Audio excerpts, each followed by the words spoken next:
Attack helicopters are one of the main tools in a nation's military arsenal to provide air support to ground forces. Designing and manufacturing an advanced and effective attack helicopter is an arduous task that has only really been taken up by nations such as the United States, Russia, and now China. Today, we will be taking a look at the Ka-50 and Ka-52 helicopters respectively. We will look at their features, technology, armaments, use, and battlefield performance. Before we look at the Ka-50 platform, we need to first know the reasons behind its development. Design of the Ka-50 began in 1971. The aircraft was a private venture by Kamov and was intended to serve as a close air support helicopter with air-to-air capabilities to assist Soviet ground forces in combat. This was a first for Kamov, as they had previously only designed submarine warfare and maritime helicopters for use by the Soviet and now Russian navies. The Soviet Union assisted in the development of this helicopter from the late 1980s, as they had become concerned about the United States' new attack helicopter, which was the AH-64 Apache. At this time, the Soviet Union's main attack helicopter was the Mi-24 Hind. It was a good quality and well-designed attack helicopter at the time, but the Soviets had invaded Afghanistan in 1979, and the United States was beginning to supply Afghan Mujahideen forces with Stinger man-pad systems. This showed the Hind's vulnerability to man-portable air defense systems, and the Soviets lost many Mi-24 Hinds and hundreds of other helicopters together over their 10-year involvement in the war in Afghanistan. The Soviet Council of Ministers ordered the beginning of production of the Ka-50 on the 14th of December 1987. Western intelligence was already made aware of the helicopter's development in 1984 and had acquired photographs of the Ka-50 in 1989.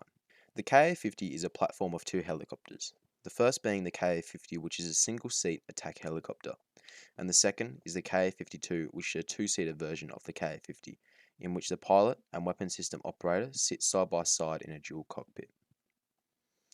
The Ka-50s are said to be high performance, having good aerial mobility. The helicopters can be operated day and night and in all weather conditions.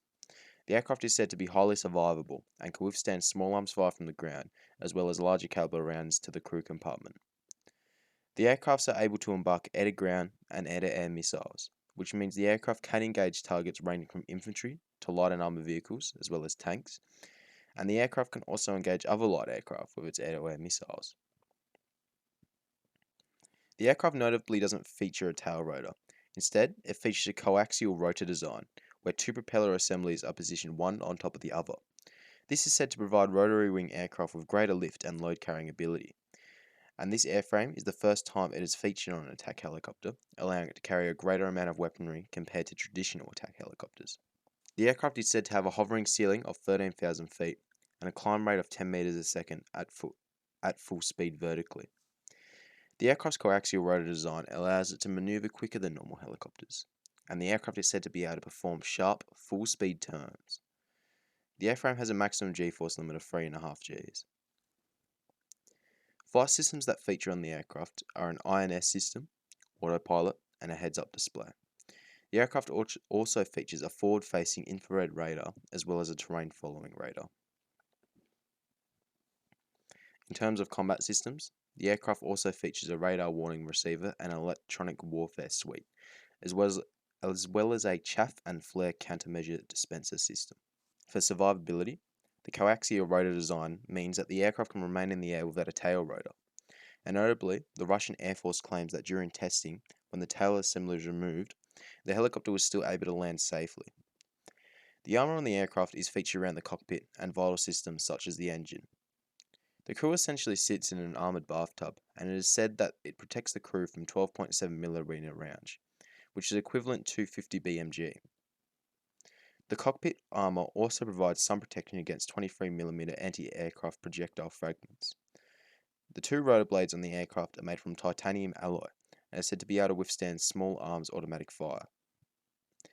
The aircraft also features an ejection system, which is the first one to ever be featured on a production helicopter. When the pilots eject, a charge in the rotary assembly blows the propellers off and the crew can safely eject with a rocket-mounted guidance system.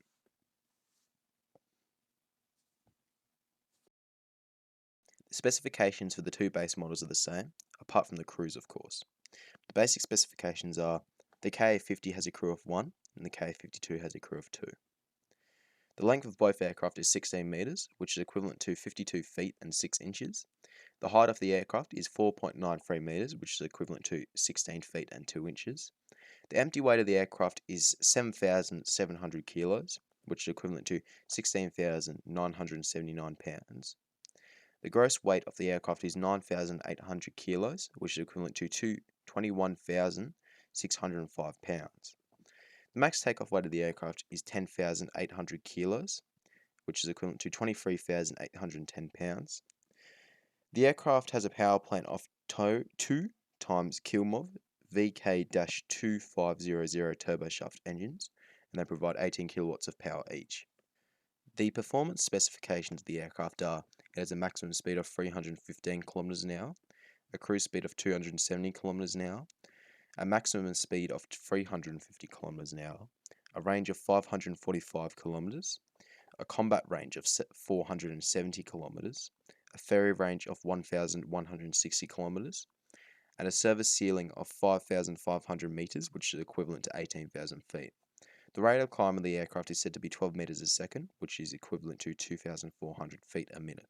The Ka-50 aircraft are attack helicopters, so they can of course carry a good amount of weaponry.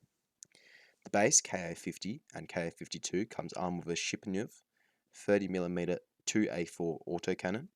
It is selective fire and a dual feed, which allows for a cyclic rate of fire between 200 and 800 rounds per minute. The autocannon is mounted near the front of the aircraft on the side, and it can carry 460 high fragmentation, explosive, incendiary, or armor-piercing rounds.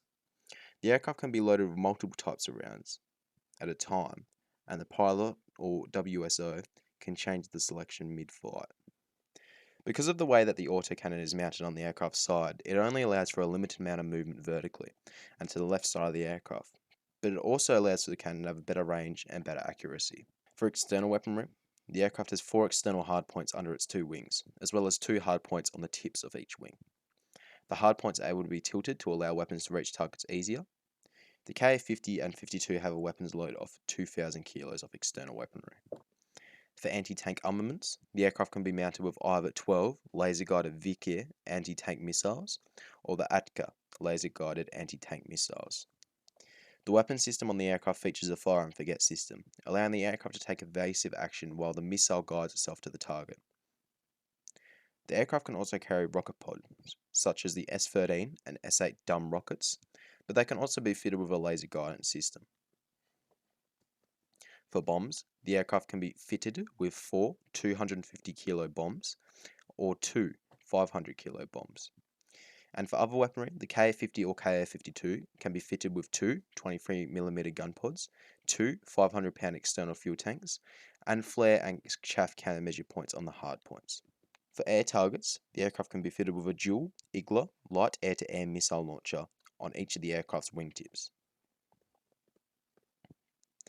The Ka-50 and Ka-52 feature many variants. These are the V-80. The initial prototype Ka-50 was named the Kamov V-80, and it was a technology and research demonstrator for further development of the Ka-50 platform. Ka-50. The Ka-50 is a single-seat version of the helicopter, as described earlier. The Ka-50SH. The Ka-50SH model is an improved version of the Ka-50, as when it was introduced into service, it was said to have a rather limited night attack capability. This variant improved the airframe in that area. Ka-50-2. This version of the helicopter hasn't seen service yet as of December 2022, but it is worth noting. The Ka-50-2 was a modification of the original Ka-50, but it featured a 2-seat crew compartment where the pilot and weapon system operator would sit in a configuration similar to the Mi-24 and Apache attack helicopters. This version was presented to the Turkish army but was not selected as its primary attack helicopter, but there still remains a chance that it may be exported overseas or placed into Russian service. Ka-52. This is the 2-seat version of the Ka-50. It heavily improved on the base Ka-50's design, as it featured a 2-seat side-by-side cockpit where the pilot and weapon system operator sit side by side. This helps to reduce the workload placed on the pilot in the Ka-50 and allows for improved focus and combat effectiveness. Ka-52E. An export version of the Ka-52, most likely a watered down version as to not export classified technologies overseas. This version is currently only used by Egypt, but some other export customers are said to be in the market for this attack helicopter. Ka-52K. This is the naval version of the Ka-52, notably operated on Russia's sole aircraft carrier, the Admiral Kuznetsov. It features naval capability, folding rotor blades, reinforced landing gear, shortened wings, and the future upgradability for future missiles.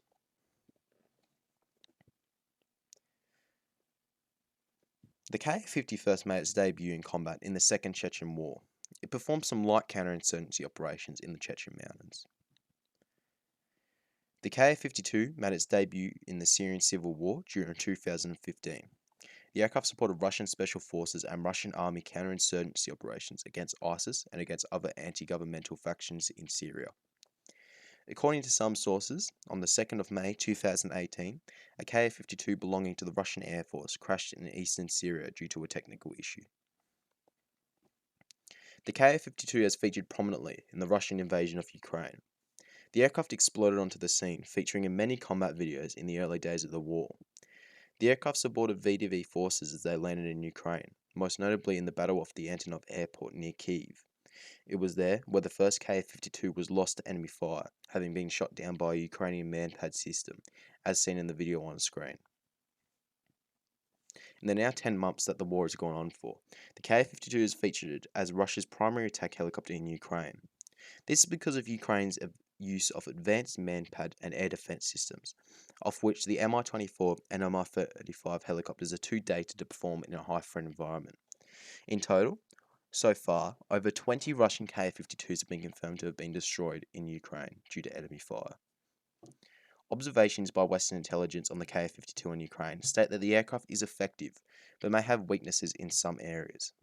Notably, the Ka-52 when firing laser-guided munitions at targets has to hover a couple hundred feet for its targeting system to automatically aim a laser at the target, leaving the aircraft exposed to enemy air defense systems and Manpad systems.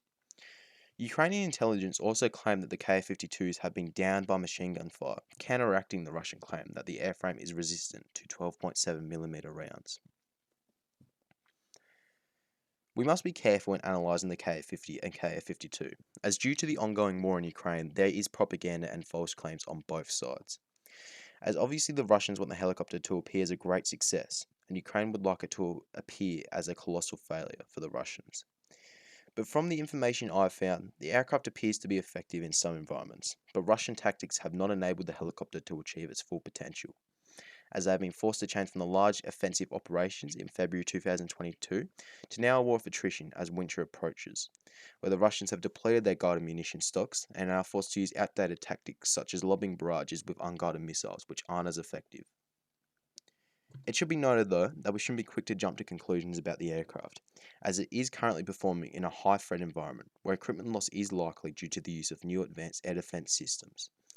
But I don't believe we will know the full picture about this helicopter platform until the war in Ukraine is over, and qualified defense analysts can write their own observations on the aircraft performance in combat.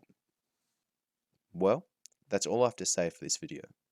Thank you for watching this video to the end, and if you enjoyed it or found it informative, please feel free to subscribe to the Defense Analysis YouTube channel.